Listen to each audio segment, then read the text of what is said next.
When you think about January 15th, what comes to your head? It's just a life-changing day and not for the good, I would say. January 15th, 2016. Janelle says she got a text from fellow student athlete Chris Housel about a house party at his off-campus home, asking her if she wanted to come over. So I get there and I don't drink, and so I always go there as a self-proclaimed DD and then, hang out while I'm there. Janelle says she wasn't even at the party an hour when the night took a turn for the worse.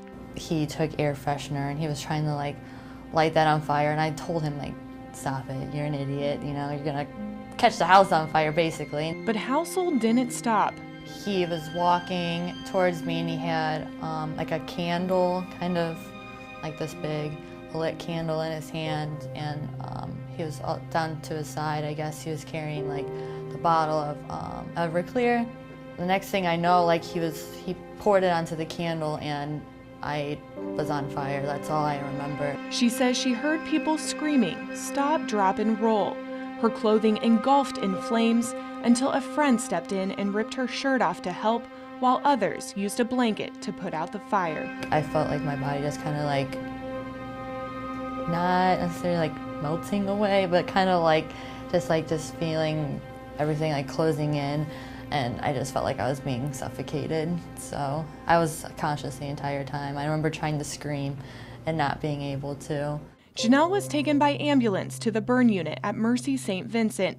Over 50% of her body was now covered in second and third degree burns. The ones up here on my chest and were the deepest, and my neck, and they were concerned about those a lot.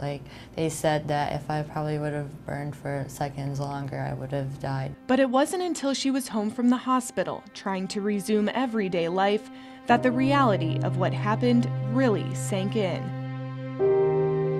It was just a combination of how I looked and what would the future hold for me, and how long is it going to take until things are back to normal.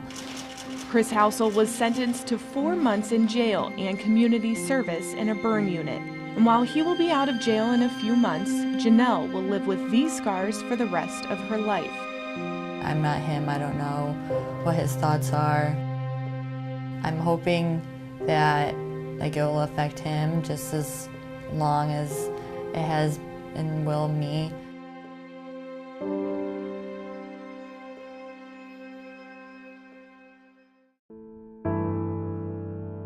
This is Janelle's sanctuary, her distraction from the pain, the scars, and her new normal.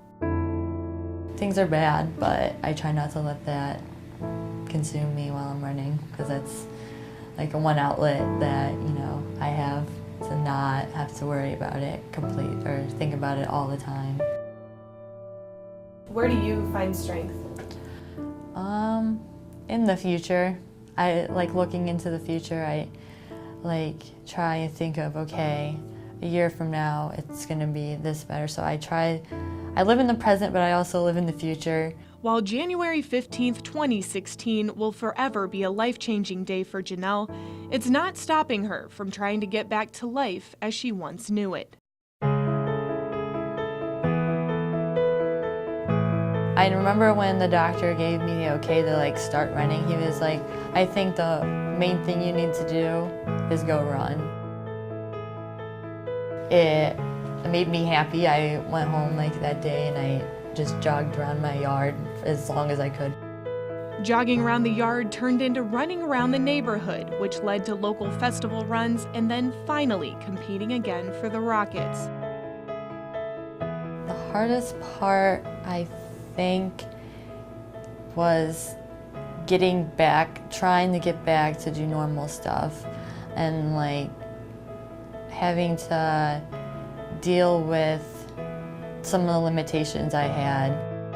But running didn't just help the healing process physically. Even though it's frustrating sometimes, it helps mentally too to think, wow, at the beginning of this year I thought I never would be able to do it again, but here I am.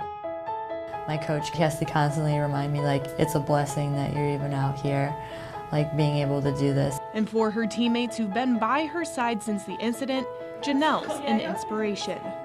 We wake up in the morning and we're like, wow, we're gonna go run. She wakes up in the morning and she's already tired, exhausted, who knows what she's going through, and she's out doing the same thing or more than what I'm doing every day.